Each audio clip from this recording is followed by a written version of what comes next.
Join us each Saturday for the Justice is Here podcast, an innovative, revolutionary podcast that speaks to justice for all party members across America.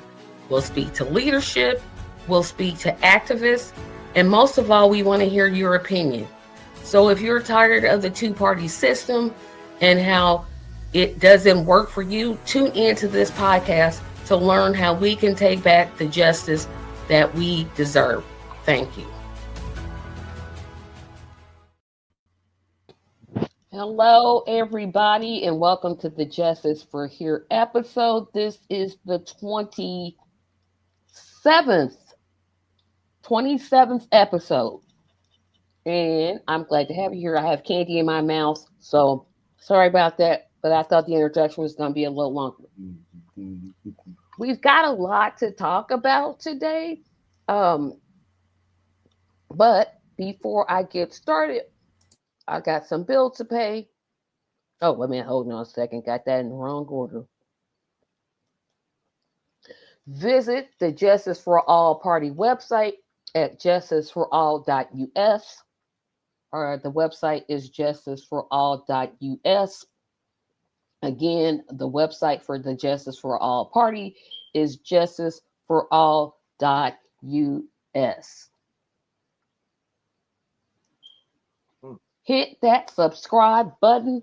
We're still trying to get 1,000 before the end of the year. Right now, we're at 380, and this is September. So subscribing literally costs nothing.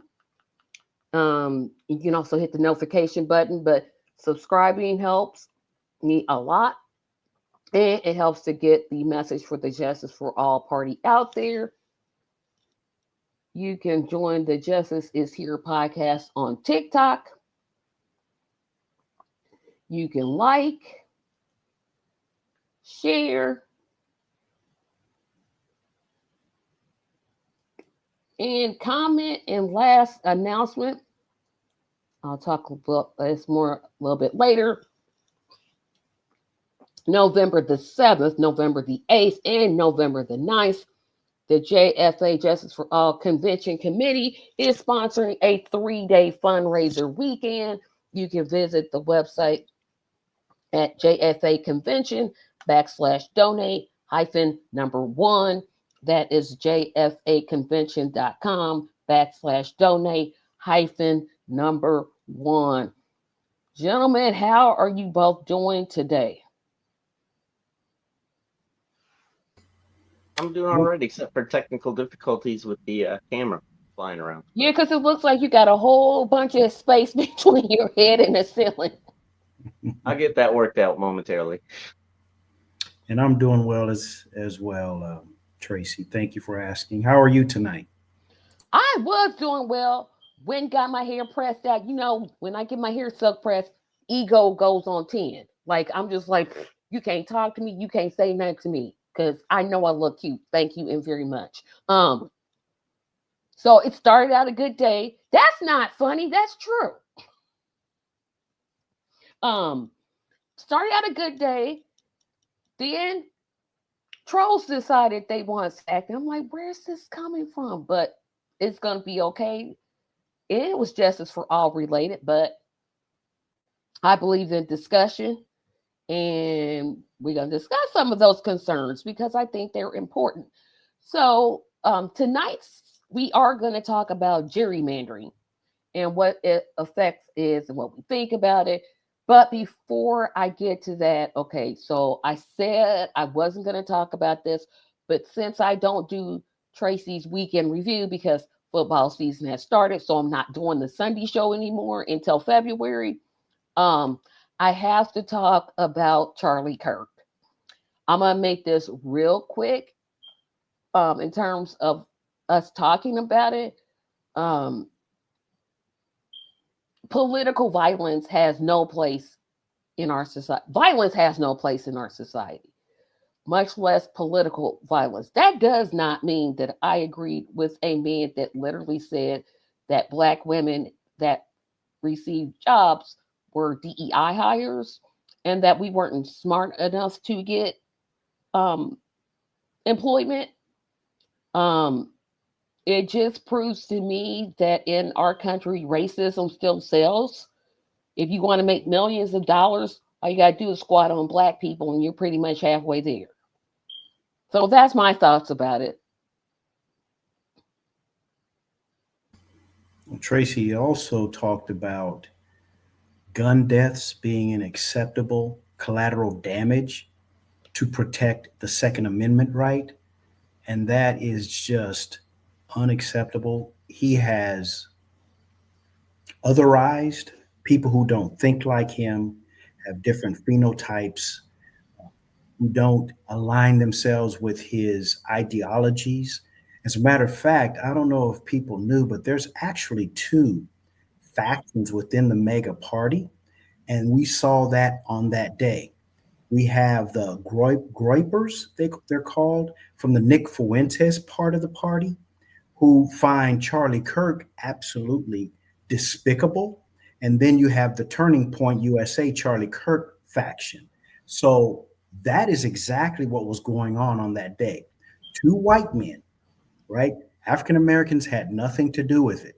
However, when you look at the vitriol and the response immediately following from Trump to Trump Jr. to Nancy Mace, right? It was leftist. It was, you know, HBCUs being threatened with bombs, how they had to close down and secure themselves. So yeah, it's a pathetic event that took place. I know a lot of people say they feel bad for his wife. I'm reserving that right now, but I do feel bad for his children. Yeah, because she said something like, I want the legacy to continue or something to that effect. And I'm like, and why is he getting like Air Force Two? His body's being carried on Air Force. Isn't that for dignitaries? You know the irony in all of this? There was a shooting, a mass shooting at another high school in Colorado, And Evergreen, we Colorado, didn't talk anything about it. and no one's talking about it. Trump didn't order the flags to be flown at half mast. Exactly. There were two legislators in Minnesota who were assassinated a couple of months ago. Nothing. Well, the assault on the CDC just a couple of weeks ago, an African American officer lost his life. David Rose, nothing. He's defending the federal building. He didn't get a presidential medal, congressional moment of silence, or a flag lowered at half mast. So we can see the hypocrisy and the white supremacy that is oozing out of people like him during this time. If you didn't know before,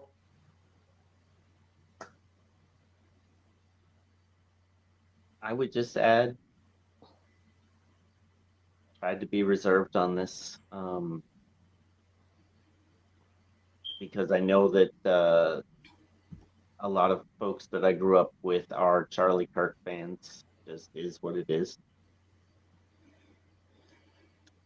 I pray for the widow and the children, that they make it through the difficult times that they will be facing because of this. And I note uh, verse Galatians chapter 6, verse 7, which in short, you reap what you sow.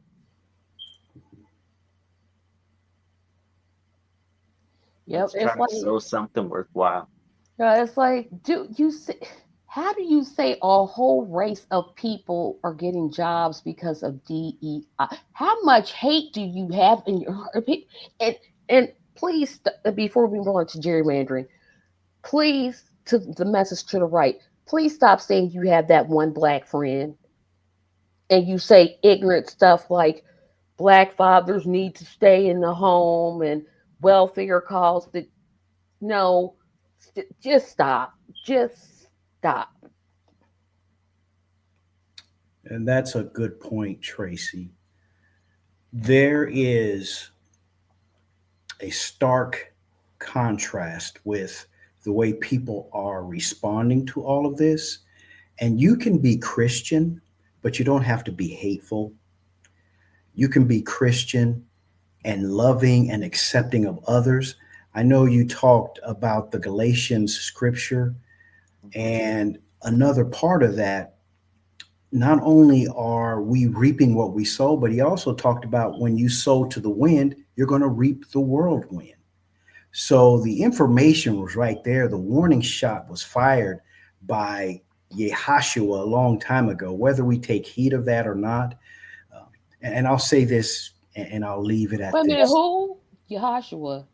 Yehashua, Yeshua, Oh, Jesus. Jesus. Yeah, Okay, okay. Because Yeshua. you know I'm black and Baptist, so I'm like, who? What? What? Okay, got Yeah, it. and people like Charlie Kirk needs to understand there's a difference between liberty and license. Liberty is the freedom to speak, to think within a framework of the law, right? Order, respect, morality, ethics, and responsibility. License, you act without restraint, right? There's no regard for others. And there are consequences and rewards of both.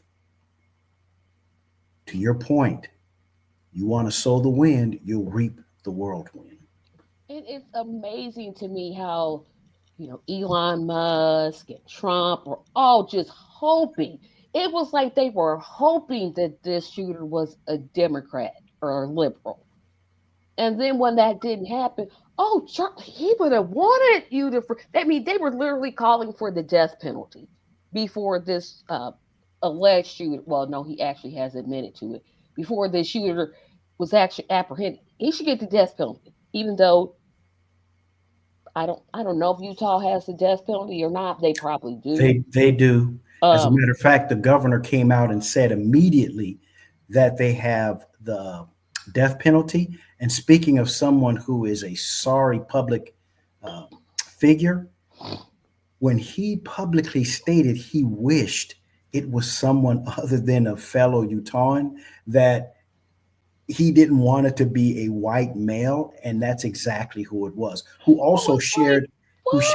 who shared his sentiments, who shared, the Mormon religion, who was a mega supporter. So mega, maga, however you want to say it. So yeah, but that's what the governor said, almost in tears. Yeah, we dealing with stuff we ain't. I mean, when I was a kid or a child, because kids are goats. When I was a child, the Republican Party used to make sense, right? They used to. I said I was a child. I was Tracy, a you child. shocked me with some of the things you I say. was Anyway, a go ahead. child. I was in a child's place. I was in a child's thoughts. I was in a child's body. I was a child. I didn't know that the U.S. government brought in cocaine to black communities and then passed the 94 crime bill and then threw black men in jail. And then why are black men in jail? I don't know, because you put drugs in. I didn't know any of those things because I was a child. So Yeah. when I was a child, and of course, scripture says I thought as a child, I acted like a child, etc., etc. But to me, the Republic, I don't know where they went. It's just like a common sense that doesn't even exist anymore. It's like where did y'all go? Like there were things I disagree with the Republican Party on. I'm not for cutting social programs. I'm not for any of that. But at least I could say some of them made sense. Like they were fiscally conservative. I just happen to disagree with them. But these new breed repo, oh my goodness, I don't know what's wrong with these ones. Trace, the Republican Party has been problematic for a long time. It predates your birth. When you look at what Nixon was and what he did and the Southern strategy, and then how Reagan doubled down on that Southern strategy, how Bill Clinton went out and, tried to embrace those Dixiecrats. This has been going on for a very long time. I As a must matter have missed it. Yeah, yes, you did. The party has been a white supremacist party for a very long time. All you have to do is just look at 1968 and what happened after Martin Luther King was assassinated, and then LBJ decided not to run again, and just some of the things that Nixon did and he said. One person who gave a great testimony when he was getting old and about to die. Lee Atwater. If ever you read Lee Atwater, you'll understand the Southern strategy. They wanted to codify. In other words, they wanted to have coded language around who African Americans were. He talked about, there was a time when you couldn't say the N word, but you can say welfare, you can say words like that, and people will automatically know what you're talking about. That still exists today. DEI, you talked about it before. CRT, Woke. woke, tax cuts. When they say tax cuts, they're talking about giving tax cuts to their white, Eurocentric, patriarchal constituents. Not any one of us who will ever, experience those tax cuts in a reasonable way. But there's a lot of language around how they spoke to their constituency to get them to rally around their party, and it carried them through the day. It carried the day. Like I said, Bill Clinton did the same thing. But you would think, and yeah, here comes my criticism of the Democratic Party, and then I'll let Tim speak because I realized I haven't let Tim speak that much. In theory, the Democratic Party, they always tell me, because I told you I'm done with the Democrats. I don't care if it's nose scratcher. I don't care if it's envelope sealer. I don't care if it's nose scratcher. I don't care. You being a Democrat automatically means you're going to have to work. Now, I'm not saying I would never vote Democrat, but it's highly unlikely at this point because they're supposed to be the opposition party. They're supposed to be. It's like, where is y'all at? I mean, you have Gavin Newsom making memes, and that's a leader, apparently. You have Hakeem Jeffries, who's pulled the greatest disappearing act I've ever seen a congressional person ever pull. You have Marjorie Taylor Greene making sense on Gaza. What in the incarnation world happened to the opposition party? They sold out. But let's not just say that the Republican Party is and has always been this racist party. It's something that gets traded back and forth. Democrats back in the day were the ones who created the Ku Klux Klan. They did that post-Civil War, and the abolitionists were the ones that created the Republican Party. And you're absolutely right, Timothy. Absolutely. That was over 150 years ago. They haven't been that party in a very long time. Absolutely. They're the ones now who the Ku Klux Klan supports, and it has been that way for decades. Like I said, my point is that both parties have this underlying feature, and it's underneath both parties. So you don't have a choice if you are supporting blue or if you are supporting red. Either which way, you are supporting a white supremacist structure that's in place. And again, that's why I made sure I mentioned Bill Clinton, because he's just as culpable, and his wife calling us super predators that need to be brought. Oh, you forgot about Obama. When someone asked Obama what was he going to do for the black community, what did he tell us? Pull your pants up. Are you, boy, bye. I don't even know what else to say to that. I'm like, y'all let a whole lot of stuff slide, and I did too. And every time I think about it, I'm like, can I build a time machine, go back and kick myself? Can I do that?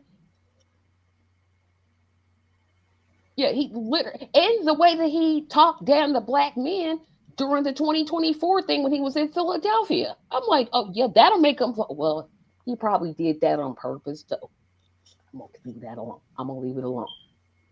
Yeah, whenever Obama spoke to African American or even African patriarchs, he became very patriarchal, condescending, and he denigrated, castigated, and marginalized them to the point to where, In 2024, they said, you know what, we're done. We're no longer going to sit and tolerate this behavior from you. Because before he got away with it, I remember when he went to Africa as president and did the same thing to the leadership. So, yeah, he has a And story. we excused it. We said, well, the Senate is fighting against them. And I'm like, what does that? The Senate always fights against presidents, right? They've done that ever since I was a child. There were senators fighting against Reagan. There were senators fighting against Carter. There were senators fighting against Clinton. There were senators fighting against Bush. I'm like, what makes them different? And it's like we excuse, and yes, I'm going to talk to the black people. This statement is specifically for black people, and then I promise I'm going to move on to gerrymandering. We let too much stuff slide. We think because somebody's black, they can't be criticized. I don't know who told y'all that. I don't know who. You run for office and you do stupid stuff, Tracy gonna criticize you. I don't care what color you are. I don't care. I'm so tired of it. They just did it because he's black. No, they did it because he was ineffective. And well, there was some race baiting as well. I mean, the They, Republicans race baited, but I'm talking about the people. I'm not talking about the politicians per se. Yeah, I mean, Mitch McConnell basically said black people don't need reparations because Obama's president. Like that somehow replaces it. and he also said he's going to do everything he can to make him a one-term president. And how did that work out? Yeah. Another thing about this Charlie Kirk thing, since we're still rotating on it, the problem I had with Charlie Kirk is Had because he's not here yeah, no more. yeah, he was too dogmatic. He didn't have evidence. He didn't produce any empirical data. He just espoused demagoguery, right? There was no real critical thinking, no complexity of thought, no social interrogation. It's just what he said. And when he was ever challenged, he would come back with, well, that was his sensibility. That's just what he believed. Nothing authentic, no cogitation, no investigation. And most of the things he espoused and elocuted were hyperbolic, made up. Yeah, like I said, And they were uh, stupid. Wasn't it stupid? they were popular fears. He I'm like, preyed on people's popular fears. I'm like, I couldn't think of it. But that goes to prove my point. If I, as a podcaster, wanted to get white people to watch this channel, then I'm sure most of my subscribers are blah, blah, blah. All I gotta do is crap on black people. There you go. I'm the perfect person to do it. I'm black. Yeah. So that gives them leeway. The Candace Owens and the Jason Whitlocks, that gives them, oh well, see, there's the black person that agrees with you. I'm tired of it. I wish the country would wake up, but I just think it's too far gone now. It's interesting that Charlie Kirk had a view about capital punishment, that it should be done quickly, publicly, and with children watching, which reminds me of some of the indoctrination that's gone on in Israel to children over the course of decades now in the occupied Palestine area. It's just they think it's okay to dehumanize and promote violence against others. When it comes to people who are ending up on death row, it's very much a racial bias, but there's also even more so an economic bias. Because if you have money, you don't end up on death row. It just doesn't happen. And that was something that he was espousing, was that children should be watching this. And that's just... And people from our community understand what public death squads and lynching is all about. They literally used to go to church, and after church, they would have what they called a picnic, right? Where they would pick a N word and they would hang them, and children would be there observing the carnage. Because it wasn't just about lynching, it was about emulting or burning afterwards. And then they would cut body parts. And one of the more sought after body parts was the private part of a man. They used to take them home and put them on their mantle. So we understand what it is to make it community and about family, because that happened in real time in this country not too long ago. But we don't need reparations because it's just a handout. Okay, so we're gonna move on to gerrymandering because I have stopped arguing with people about whether we should or shouldn't have reparations. It's a dead old. So either you recognize this as dead old or don't talk to me. Just go across the street. I'll love you from this side of the street. You stay on that side. We be doing good. So in case somebody in the audience doesn't know, we're talking about gerrymandering today, and gerrymandering has come into play for a couple of reasons. Um, it is when Congress decides to draw up districts to benefit one party or another. And I say one party or another because both Republicans and Democrats do this. The most recent, well, let me backtrack. So, congressional maps are usually drawn every 10 years when there is a United States Census. We won't have our next census until 2030. Yeah, we're halfway through the Yeah, last. you got 5 years to go until we have our next census. But Trump, because he's in the Epstein files and he doesn't want to be impeached, has decided to ask certain states to call their congressional maps. Texas has guaranteed 5 seats.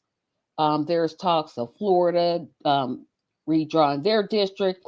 Even in Indiana, which only has 2 Democratic Congress people, period, they're talking about redrawing the district map in Indianapolis and in Gary. I still don't know how well that's going to work because those are 2 highly black populated areas. I think it's going to backfire because I'm like, you may be drawing up more seats for Democrats to have, especially in Gary, because that area is like 80%, I believe 80% black. Um, Indianapolis, you could possibly do it because you could go towards the more suburban areas like 79th and Meridian, 80th Street, all the way up to 116th. You could make that Republican. So you could kind of do it.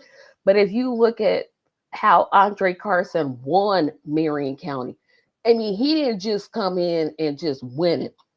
He literally destroyed it. He got like 80% of the vote the last time he ran. So I'm not sure how they're going to draw. But this is what Trump is doing because my theory is he's in the Epstein files. He doesn't want to be impeached, and he's trying to stay for more than the one term that he has left. Because technically speaking, he should not be able to run in 2028 because you were already president in 2020. Yeah, 2020. You were president in 2020. No, Biden was 2016. 2016. Thank you. I was like, you were president in 2016. You lost in 2020. Then you won in 2024. So that's your 2 terms. That's the other reason that I think he wants this redrawn. Is because he doesn't want to leave. Now, dude, you 78, and let's be honest, I'm fearful because he don't look well to me, and I'm not trying to wish anything on anybody. That's not what I'm saying, but I'm just saying, just like looking at him and hearing him talk, I'm like, but long story short, California came back and said, you know what, we can do this too. We can play the same game that you're playing. And what I want to talk about, one is that move, and second, this whole tit for tat. Like you do something, I'm going to do something. instead of, I don't know, letting the voters decide. Let the census take place. Let the mass be drawn up by Democrats, Republicans, and independents. And independents, put the independents in the drawing of the congressional maps. But we just throw it away because presidents on a whim to get more seats. Democrats had to respond and join gerrymandering. And that's not, to me, solving the issue.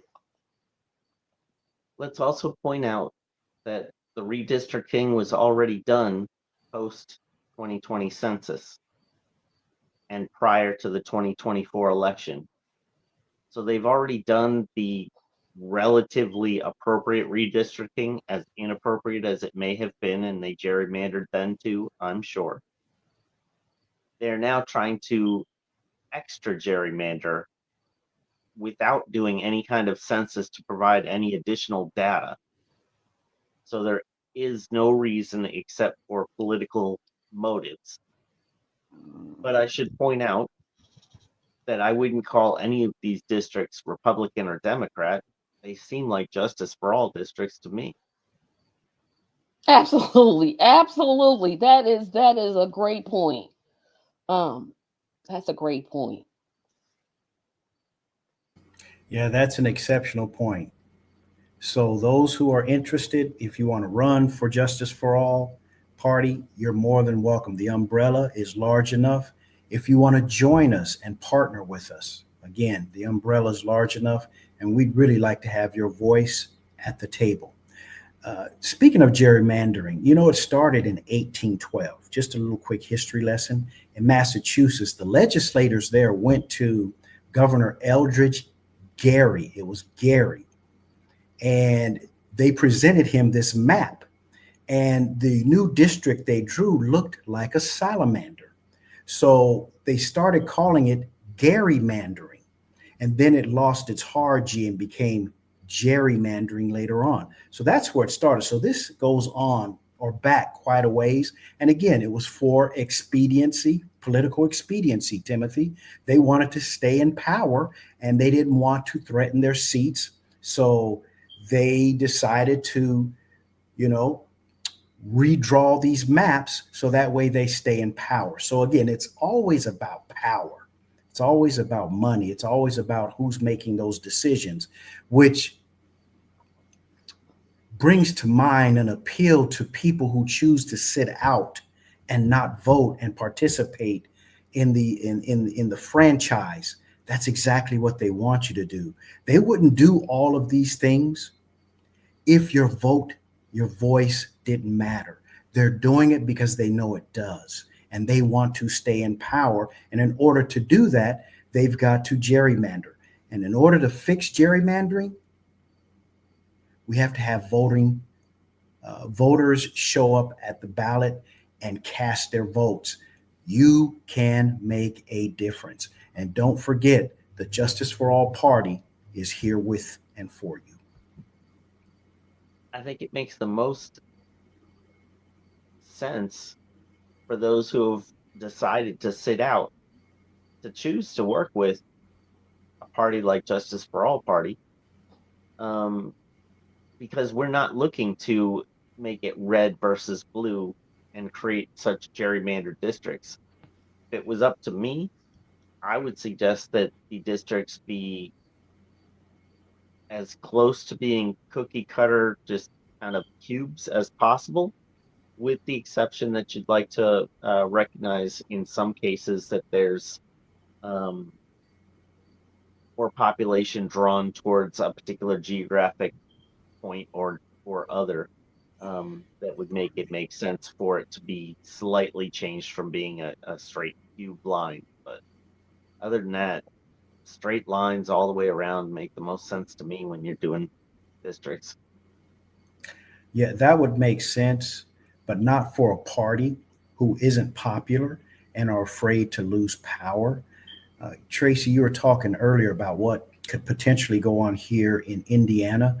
There are two terms that come along with gerrymandering. One is called packing, and that's the process of drawing electoral district boundaries to concentrate voting power, right? If you have a large segment or demographic of, let's say, Hispanic people, what you try to do is you try to mitigate their power by drawing real strict district lines. And what that does is it attenuates their abilities.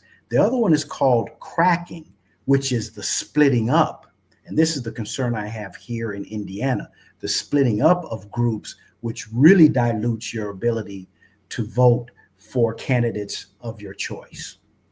Yeah, My that's the my only that's the speculation my speculation on Indiana is that they will try to pack Indianapolis because they don't have a choice. It's so concentrated, and they will try to crack Gary and fill it with the rural areas outside into two separate districts so that they can change that. That's my speculation of what Indiana's trying to do. And along those lines, it was against the law, according to the Voting Rights Act, to racial gerrymander. However, Texas just got away with it. sure did. Texas just got away with it. You talked about the super gerrymandering. That's all it was. It was a racial gerrymander. And the usual suspects are following suit: Alabama, South Carolina, Georgia, you name it. And to your point, Trace, you talked about Indiana. Indiana's being more surreptitious about it. They met in a clandestine meeting Yeah, where, secret me. Didn't tell no. Oh, we didn't know. Like nobody gonna find out. yeah, and they specifically talked about gerrymandering this And state. Brahm, he's nothing but a Trump puppet. Whatever Trump tells him to do, it's done. You're absolutely right. Here in Florida, they've got, I believe it's part of the state constitution. Um, and don't quote me on the particular document, just in case I'm wrong about that. But there is statute that says that they can't redistrict after they've already done it midway through the census. They are still planning on doing it. They just haven't figured out how to get around that yet. Um, but they have to get it done soon while DeSantis can still be pulling all the strings, because at some point he's not going to be able to keep pulling all the strings here in Florida. Well, he wants his wife to be governor. So if she picks up the governor's seat, then that's just a continuation. She's pretty much been knocked out by the what is it, $10 million, I believe, that they siphoned from taxpayer money that was coming back. They Because put it Byron into, Daniels is leading, right? I do not know, I'm sorry. Byron Daniels. Segregation was good for the black community because it kept black people together. Byron Daniels. Right. I haven't followed who's in particular leading in Oh, you terms haven't of the followed who's looking. I'm like, Republicans. how you gonna not know who he is? I'm like, well, he I said. know who he is. I just know that that Casey DeSantis pretty much was knocked out at the same time as that scandal came out. So while that scandal hasn't particularly plagued DeSantis for his uh, It was the waning boots that days, he wore, those high heel boots. I'm like, dude, take them things off. Don't do that. You already short. Don't do that. Just walk in your shortness. It's okay. I don't get it. Like Mike Bloomberg didn't wear any kind of Didn't. lifts. And He was what just was his name? He's the 5'3" or something. independent. He was out of Wisconsin. What is his name? I can see his name. I can see his face, and I can't call his name. He was a Democrat. Dennis Kucinich. He had to stand on a little lift. He stood on this little thing, and he just stood up on it. I'm like, see, he walking in his shortness. It's okay to be short. I mean, I'm not short, but it's okay. But what I don't understand, and this is where I'm like, voters, y'all got to see this. Y'all got to be seeing this. This whole tit for tat thing is disturbing because if here's one way I can see it. Okay, I'm going to say how I can see it, and it kind of makes sense. If I'm an evil Democratic governor and I take pictures of me kicking homeless people out, and I I tell black legislators, don't bring the reparations bill. I'm not going to sign it, but then act like I don't know anything about it. And then I'm going to say, oh, we don't need Cal Care because, well, Californians are healthy enough. I mean, if I was that person and I'm here in Texas, a state that I know I'm bigger than, I can sort of kind of understand the thinking behind redrawing the district. I am not saying it's right. Everybody, I'm not saying it's right. But I understand the thinking behind it, right? If they're gonna go, what Michelle Obama said, when they go high, we go low. That's some tomfoolery. When you go low, you go lower, hit it to the floor. Because I don't got time for this. I can see that. Here comes where it doesn't make sense to me. Here's something that I want the Justice for All Party to do, and I know we're going to do it. Talk to voters. Talk to them about your platform. It shouldn't matter how they draw up the district. If you get more people to the polls, that is what ultimately should matter. It shouldn't matter that California is threatening Texas and Illinois and New York and like, isn't it like a 50-50 split? It's like 26 states are governed by Republicans and 26 are governed by Democrats and 25 by women. It's like a 25-25 split. So of all the red states gerrymander and all the blue states gerrymander, you're just gonna have what? To save a man that should literally be in prison. The Republican Party knows Trump should be in prison. Yeah, but when he says jump, they have no backbone. It's like, where's your backbone? Yeah. You know, the disconcerting thing about what you said, Tracy, if you do the real math, the red states has more opportunity to gain more seats than the blue states. If you just looked at the redistricting that they're thinking about doing. So when it comes to the math, the blue states will ultimately lose. And that's why I thought what the governor of California did, instead of being so performative, let's talk and be more reasonable about our approach, because all of this gerrymandering, it's a sign of a broken political system. It's constitutive of a broken political system. It's broken. To your point, Tracy, to try and one up them when we don't have the numbers, it's foolishness. I mean, when we're talking about corruption, this is corruption, and we're seeing it on both sides. They're playing by the same playbook, using the same corruption, and the people are the ones who are having the taxation changed on us. We've got this massive wealth being taken away, going straight to the 0.01%, something like that. We actually are expecting to see tax increases on the bottom 40%.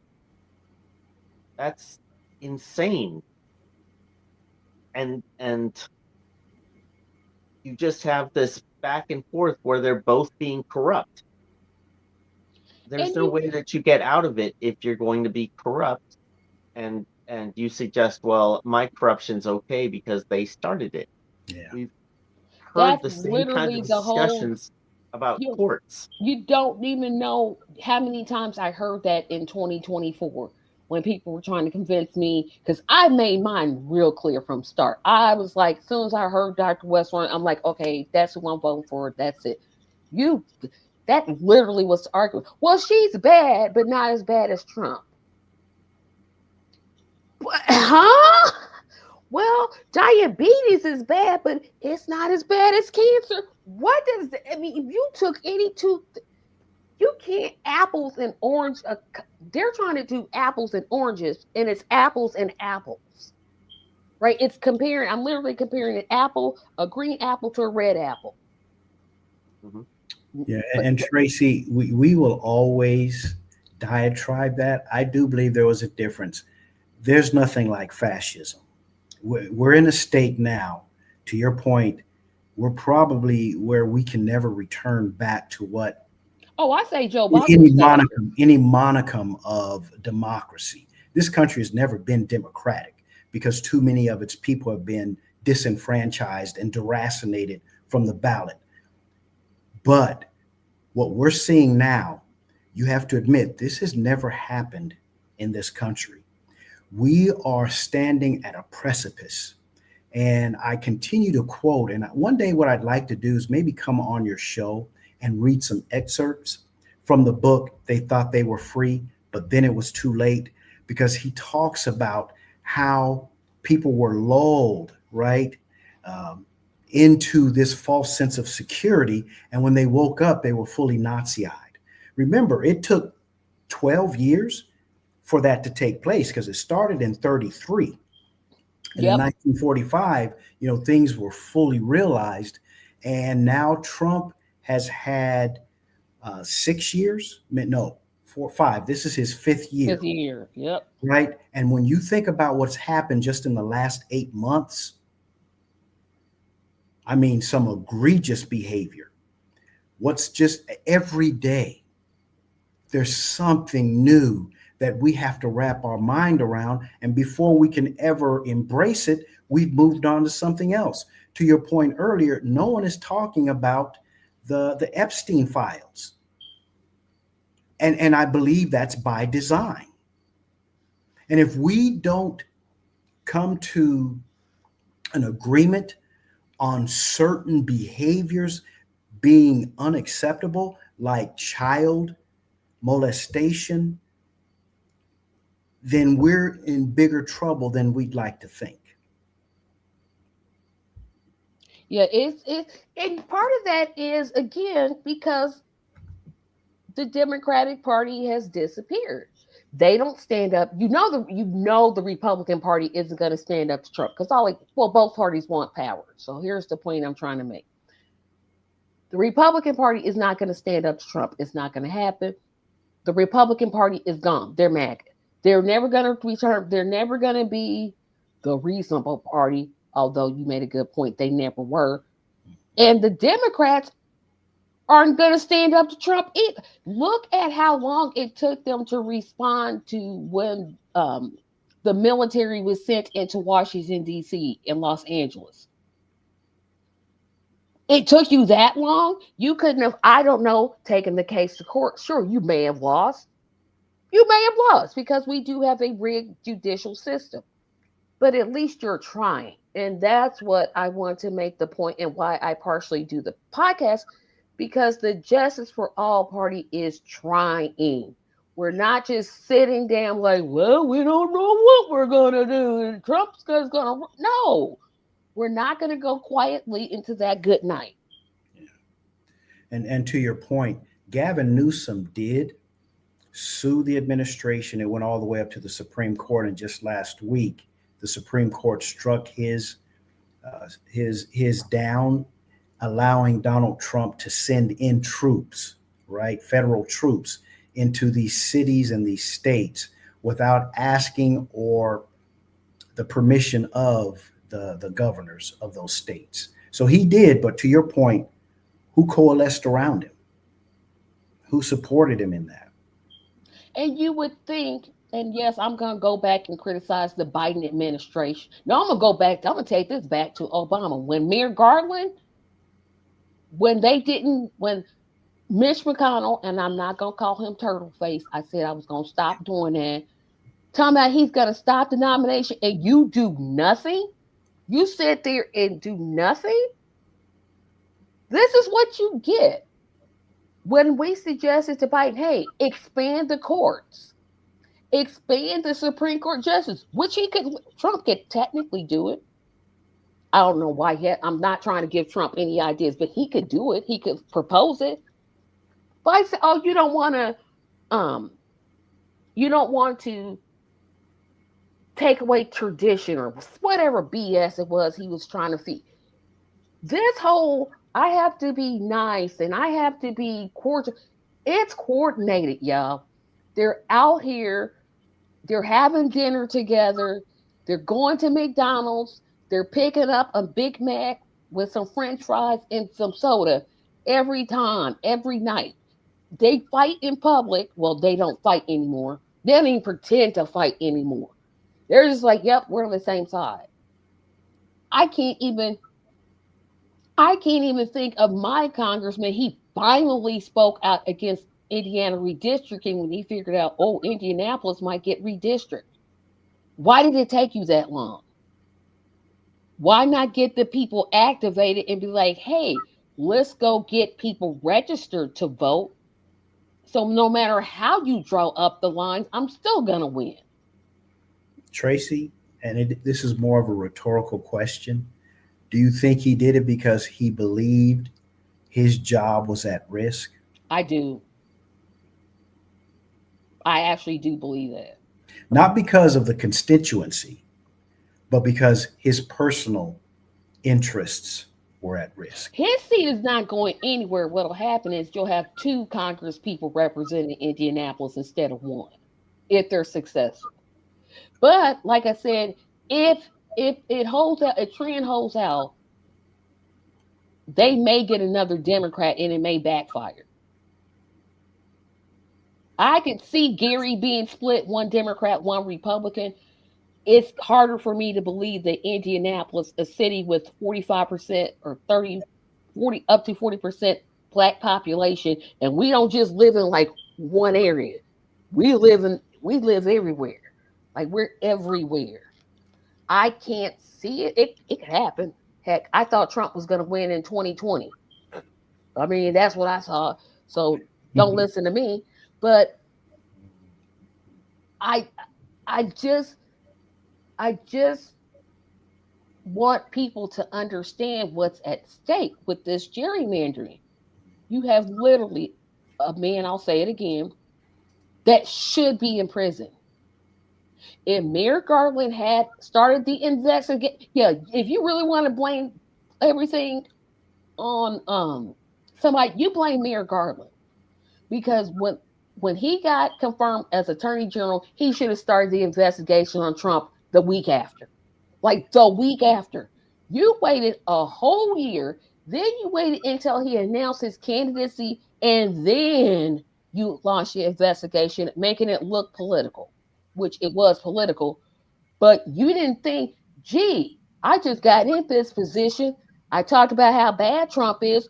Why don't I just launch the investigation now? That would have made that's because I'm thinking, and I shouldn't, that the Democrats want to win. And I need to start thinking they don't want to win. They want to bow down to corporate interests. Whatever corporate interest tells them, that's what they're going to do. You would think that Merrick Garland would have had a personal interest, being as how he had been put up for Supreme Court justice. That's what I thought. And nothing happened for 10 months. No, it was a whole months? year.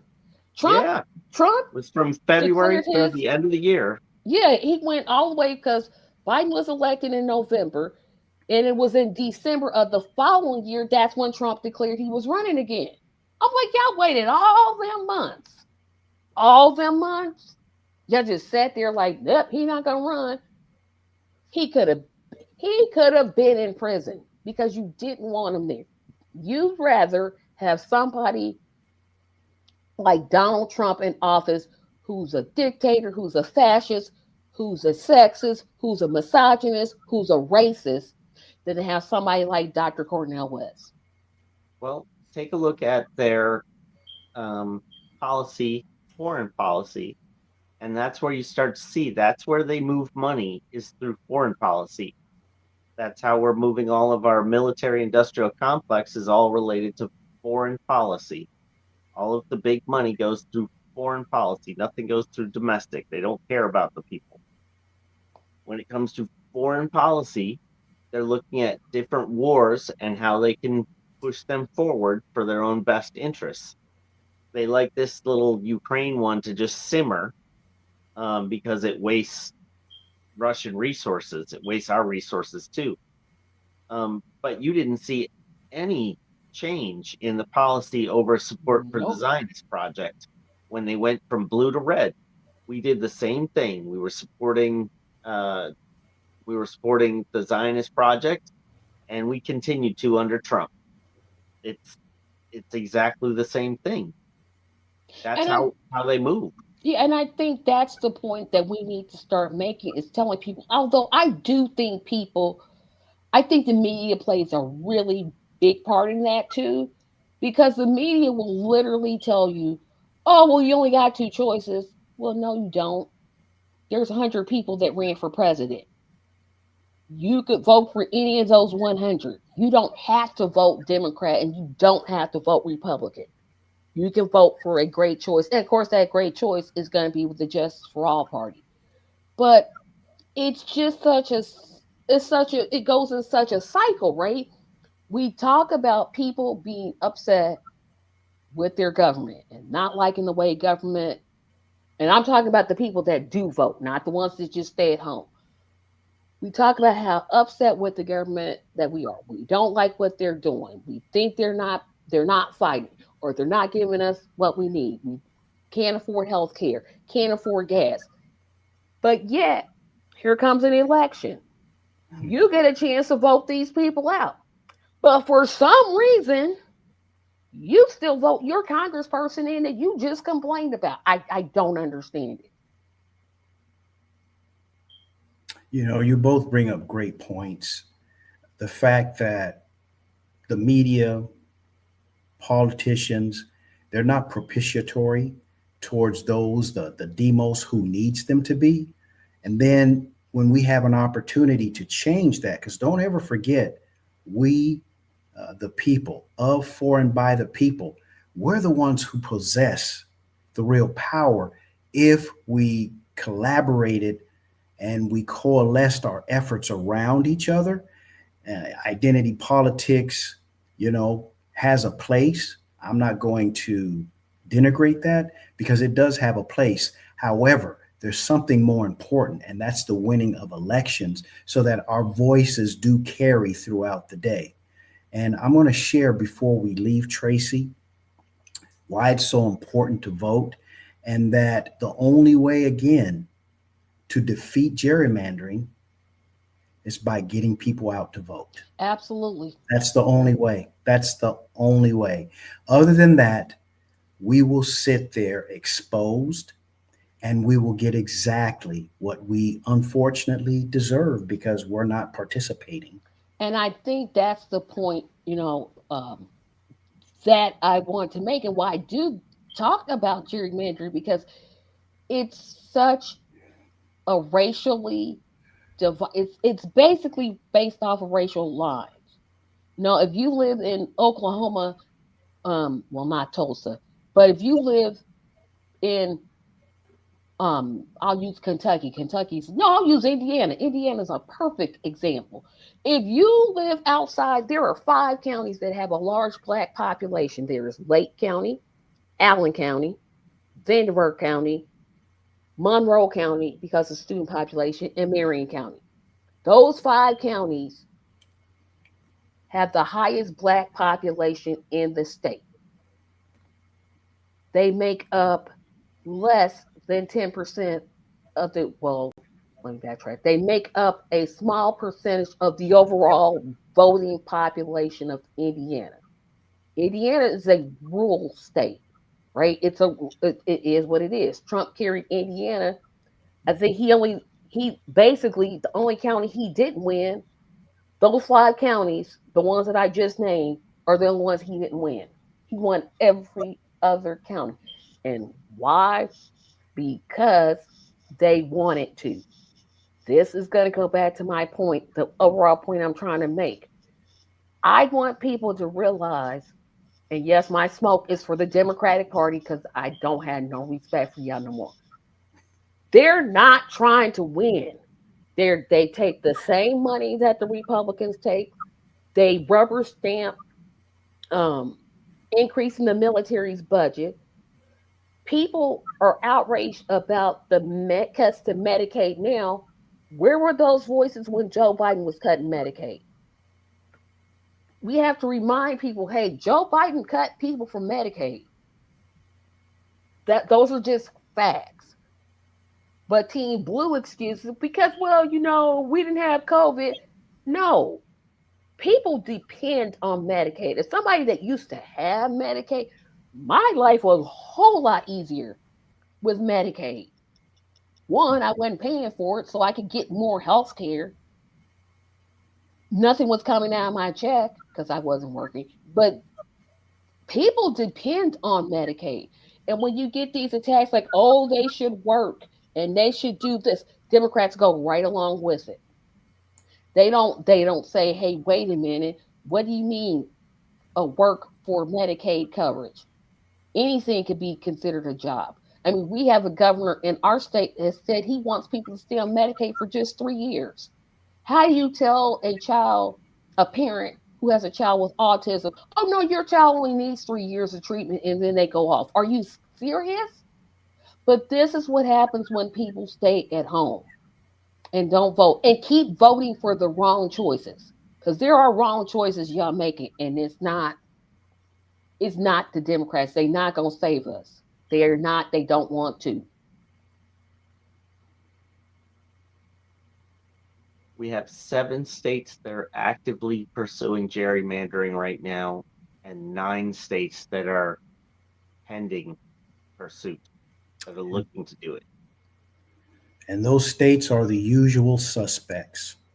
I still don't know how Indiana jumped in there. I'm like, y'all ain't satisfied with nothing. Y'all already got 9 legislators that are Republicans. Shut up. But this is so Trump can stay in office forever because he doesn't want to leave.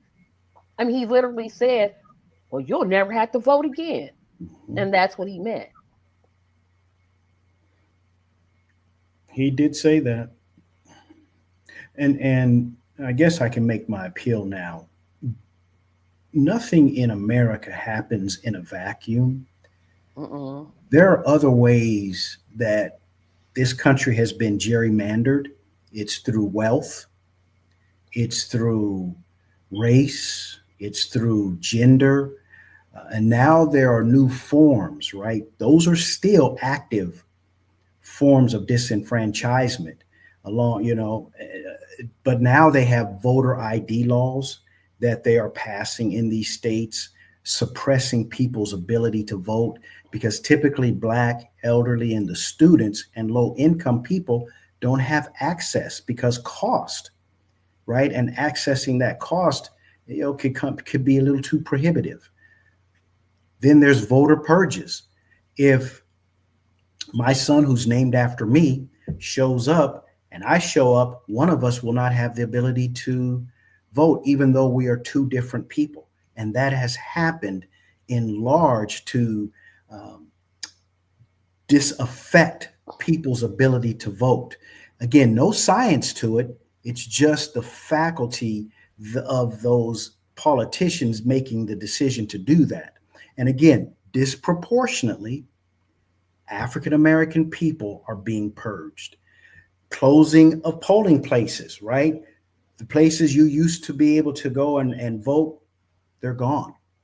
They're no And longer there. And they're becoming less and less all the time. Reducing, get this is really impacting the African American community. Reducing early voting. Remember Souls to the Polls, Tracy, yep, where our church still participates. the church used to rally people, get them after church services and have them register immediately so that way they're ready to vote on the day.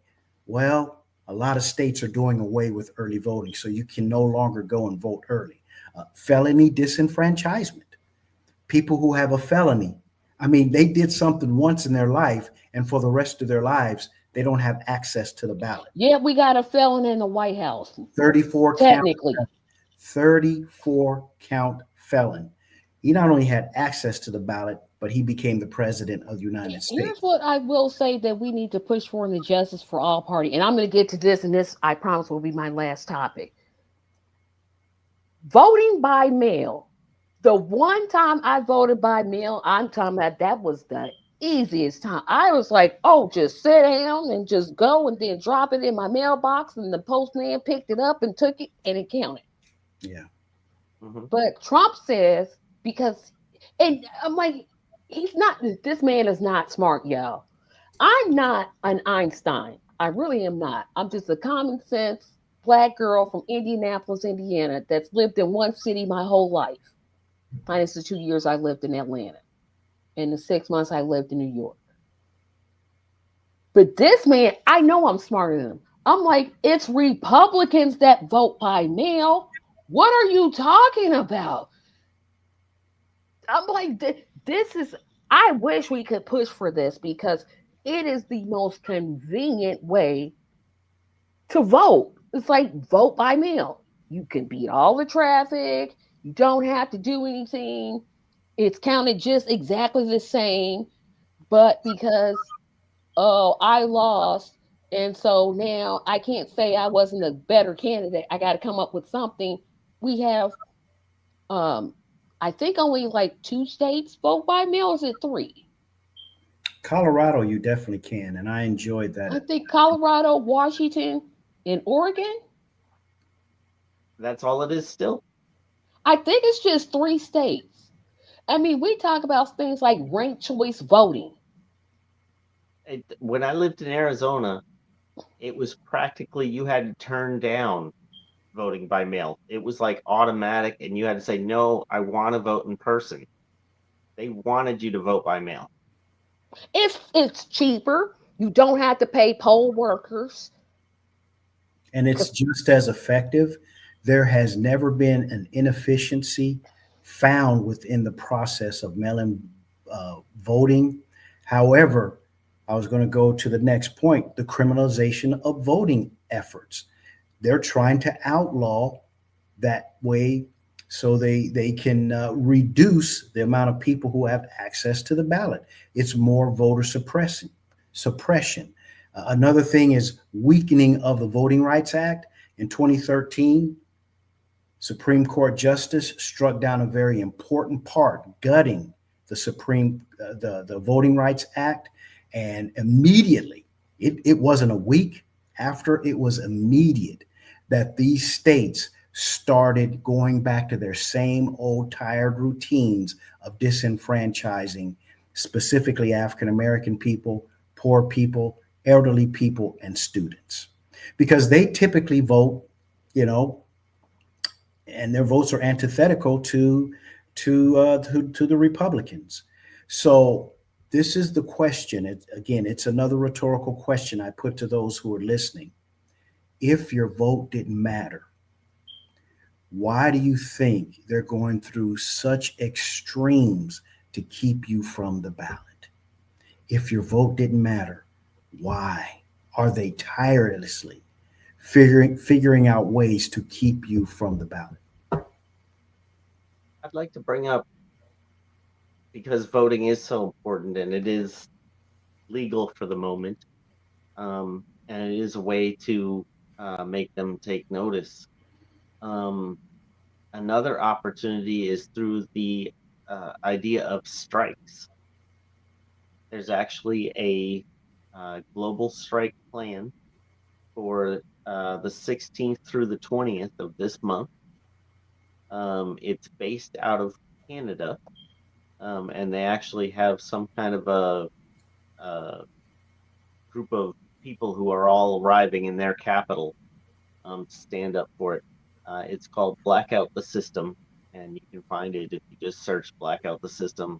I think they have a website, blackoutthesystem.com. And this is what they expect to be the first in a number of strikes. They will hope that they'll become more and more popular. And the idea is by showing the ability to not spend your dollars, Mm. I it do starts to make ultimately people think stand up that and take notice. a general strike is paramount. Paramount. Paramount. It's Well, there you really go. Black important. out the system. Yeah. I'm like, yeah, it's really important. But I we've had such a great discussion um about gerrymandering and how, of course, Paris said it better than I can. The easiest way to stop gerrymandering is the vote. I know I used to be very, very critical of people that didn't vote until I started to understand because they see a system that isn't changing. Doesn't matter if a Democrat gets in, doesn't matter whether a Republican gets in, nothing seems to change. And I would say to those people that change is possible. Change is very possible. It's within reach. We can do something about this. We don't have to sit by and be like, well, Trump is going to do what Trump's going to do. No, you don't have to sit down and do anything. Um, if you want to be a part of the, we invite you to be a part of the Justice for All Party. Um, Indiana, we meet every fourth Thursday of each month. Um, Other states are meeting. I know Pennsylvania is starting to form, Washington is starting to form, um, Wisconsin, North Carolina. Don't know about the other states just yet because I can't think of all the other states, but I know it's forming. And I know it's going to take all of us to get this done. And so we invite you on the journey. Get involved. If you have questions, like the person that contacted me, and I said it very bluntly, I have work to do. I have work to do because either I can speak up or get left behind, and you're not leaving me behind. I have work to do. That's all I have.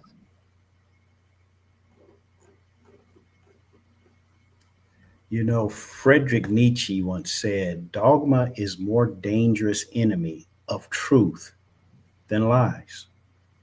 And of course, what he means by that, when we believe in something we don't understand, and I'm going to take that quote, I'm going to lift that quote from, I think you and I talked about this a couple of weeks ago, Tracy, from one of the most esteemed people in the music industry, Stevie Wonder. When he talked about superstition, he said, when you believe in things you don't understand, you suffer. And that's what dogma is. It's an external thing that drives you, where rationale, you allowed yourself to cogitate and wrestle with the ideology before coming up with the decision. Someone else isn't making that decision for you. That's dogma. And unfortunately, we've allowed dogma to drive us to stay at home in 2020 in large numbers, to vote for a person who didn't have our best interest at heart, to totally neglect Dr. Cornel West, who is a man of integrity, who is a man who's only given himself of himself to not just the campaign, but also the people. Like he said, I can't lead the people if I don't love the people. I've got to love the people first. So here's an opportunity. We want to reach out to you and ask you again to be a part of it. And don't let your feelings, your thoughts, your beliefs that are unchecked, without interrogation, without Socratic questioning, don't let those things drive you. Find out why and then come and be a part of what we're doing here. Timothy. Go Pack, go. What was that, He Timothy? said, "Go Pack, go." The Packers just won yesterday. Oh, Thursday against Washington. he's talking about the Packers. Yes, Is that what that jersey is? yes, that's a You Green know Bay. it. He's Oh, wearing his that's right, Steelers Piers. You proudly. don't. Yeah, you don't. Cause see, I didn't come on here with my 49. See, I was respectful. I didn't come on here with my 49ers gear on. Y'all are 2-0. We gonna be. We play New Orleans. I'm just saying, we're walking it because that's how we talk it. Oh my goodness. Anyways, Well, real quick, Timothy, I was going to ask, who's Pat? Who's When you Pack? said "Go Pack, go," I thought, who's Pat? Oh, go Pack, go Pack, go. Is she running for? Is she PACK. running for office in Florida? I don't know. That's He the means point after a touchdown. PACK, not PAT. Yeah, I got that. But initially, I thought he said Pat, P-A-T. You're like, who? No, Pack. But I will say, bang bang 49er gang. Um, Paris, how can people contact the Justice for All Party if they want? Like, if they live in Arizona, they're like, you know what, we need an Arizona JFA. I'm going to put our email in the chat so people can have access to it. Okay. So keep talking while I do that, So Tracy. yeah, and I'll tell you guys, big announcement. I made it on my show, and I usually don't talk about my other podcasts on this show because I like to exclusively um, keep this for Justice for All. But I will be in February of 2026. No, I'll talk about that on Tuesday. Never mind.